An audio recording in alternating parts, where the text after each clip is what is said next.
Assalamualaikum warahmatullahi wabarakatuh. Hai semuanya, perkenalkan kami dari kelompok 1 akan membahas pengendalian hama penyakit hayati. Saya Nur Hidayah selaku pembicara pertama. Baiklah, apa itu pengendalian hayati? Pengendalian hayati atau yang disebut biological control ada pengendalian organisme pengganggu tumbuhan yang disebut sebagai OPT oleh musuh alami atau agensia pengendali hayati. Namun juga dapat disebut mengendalikan penyakit dan hama tanaman dengan cara biologi, yaitu dengan memanfaatkan musuh-musuh alami. Dalam hal ini yang dimanfaatkan yaitu musuh alami, sedangkan yang menggunakan atau memanfaatkan adalah manusia. Berarti ada campur tangan manusia pada setiap pengendalian hayati. Dari sudut pandang praktis, pengendalian hayati dapat dibedakan menjadi dua. Yang pertama adalah introduksi musuh alami yang tidak terdapat pada daerah terinvestasi hama.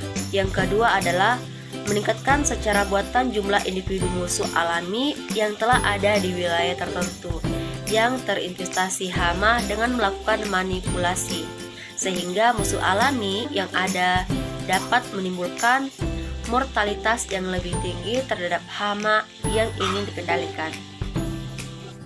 Baik, saya akan melanjutkan materinya. Selanjutnya yaitu dengan teknik pengendalian hayati. Ada 3 hal dasar pendekatan yang digunakan dalam pengendalian hayati, yaitu yang pertama, konversi dan peningkatan musuh alami. Yang kedua, augmentasi populasi musuh alami. Dan yang ketiga, introduksi musuh alami. Selanjutnya yaitu introduksi musuh alami. Pendekatan ini dilakukan jika tidak ada spesies musuh alami yang mampu secara efektif untuk mengendalikan populasi hama.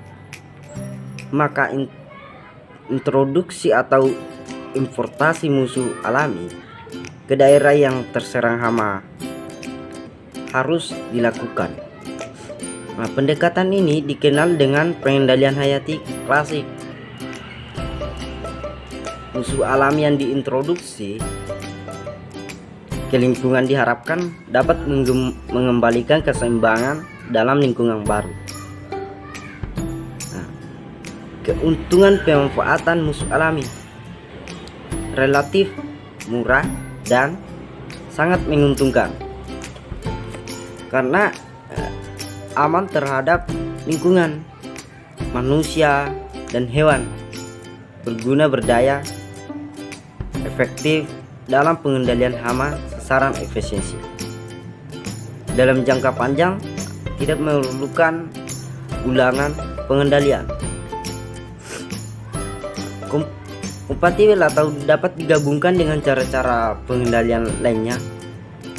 Kadang-kadang timbul kekebalan hama sasaran tetapi sangat jarang dan perlu waktu tertentu dalam aplikasinya, namanya jenis jamur, bakteri, dan virus. Mungkin sekian dari saya. Kita masuk pada materi selanjutnya mengenai kelemahan dan pemanfaatan dari musuh alami. Jadi kelemahan pemanfaatan musuh alami ini ternyata mengandung kelemahan juga. Jadi ada beberapa kelemahan yang terdapat pada penggunaan musuh alami ini. Nah, kelemahan yang pertama, dari segi waktu kita perlu kira-kira 2 sampai dengan 5 hari dalam penggunaan musuh alami ini. Yang ketiga, tingkat keberhasilan efektivitas tergantung dari keunggulan musuh alami yang digunakan. Jadi keefektivitasan penggunaan musuh alami ini tergantung lagi dari musuh alami yang kita ambil dan ketangguhan yang dialami musuh alami untuk melakukan pengendalian hama hayati ini. Nah, selanjutnya itu ada tidak dapat digunakan untuk mengendalikan hama baru karena inangnya spesifik, jadi tidak dapat dikendalikan. Nah, pemanfaatan musuh alami ini tidak dapat digunakan lebih spesifik lagi karena tidak dapat digunakan untuk pengendalian hama lain karena inangnya lebih spesifik lagi, lebih tertentu lagi. Jadi itu tadi beberapa kelemahan yang terdapat pada penggunaan atau pemanfaatan musuh alami dalam pengendalian hayati. Selanjutnya, agen pengendali hayati yang kedua itu adalah predator. Jadi predator ini adalah organisme hidup yang bebas dengan memakan, membunuh, dan memangsa binatang lainnya. Jadi dia merupakan binatang yang berperan membunuh dan memangsa binatang-binatang lainnya, itu seperti hama yang terdapat pada tanaman. Apabila parasitoid memarasit pada inang, maka predator atau pemangsa memangsa sampai mati. Jadi mangsanya dimakan oleh predator ini. Jadi dia pemakan daging dari hama-hama yang seperti contohnya itu seperti burung hantu memakan tikus. Itu merupakan salah satu predatornya, itu adalah burung hantu, dan tikusnya itu adalah sebagai mangsanya. Itu merupakan predator. Dan contohnya juga seperti ular yang memakan tikus, dan predatornya itu adalah ular, dan tikus itu merupakan mangsa yang akan dibunuh dan dimakan oleh binatang predator lainnya. Bismillahirrahmanirrahim. Assalamualaikum warahmatullahi wabarakatuh. Perkenalkan, nama saya Antasia, NIM A032038, kelas B Agroekoteknologi. Baiklah, di sini saya akan melanjutkan materi dari pengendalian hama penyakit hayati. Di mana pengendalian hama penyakit hayati itu ada agen pengendalian hayati. Agen pengendalian hayati ini dibagi menjadi 3, yaitu parasitoid, predator, dan patogen. Langsung saja itu patogen, yaitu di mana serangga dan juga seperti banyak binatang lainnya dalam kehidupan diserang oleh banyak patogen atau penyakit yang berupa bakteri, virus, protozoa, jamur, dan nematoda. Nah, selanjutnya tuh ada pendekatan agensi hayati. Di mana pendekatan agensi hayati ini dibagi menjadi 3 juga, yaitu pengendalian hayati dalam arti sempit, pengendalian hayati dalam arti luas, dan pengendalian hayati penyakit tumbuhan. Nah, yang pertama itu ada pengendalian hayati dalam arti sempit, yaitu entomologis. Diartikan sebagai kegiatan parasit, pemangsa atau predator dan patogen dalam menekan kepadatan populasi organisme lainnya supaya senantiasa berada pada suatu tingkat yang lebih rendah.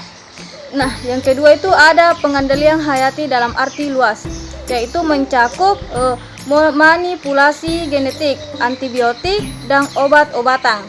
Nah, tanaman yang resisten binatang atau hewan yang resisten terhadap patogen, parasit, dan predator. Nah, yang ketiga tuh ada pengendalian hayati penyakit tumbuhan, yaitu kegiatan yang dapat mengurangi kepadatan inokulum atau menekan aktivitas patogen atau parasit dalam menimbulkan penyakit. Nah, baik dalam kondisi dorman atau aktif, yang dilakukan oleh salah satu atau lebih organisme dan terlaksana secara alami atau melalui manipulasi lingkungan, inang atau tumbuhan, agensi antagonis atau melalui introduksi massal dari satu atau lebih agen antagonis. Sekian dari saya, terima kasih. Wassalamualaikum warahmatullahi wabarakatuh.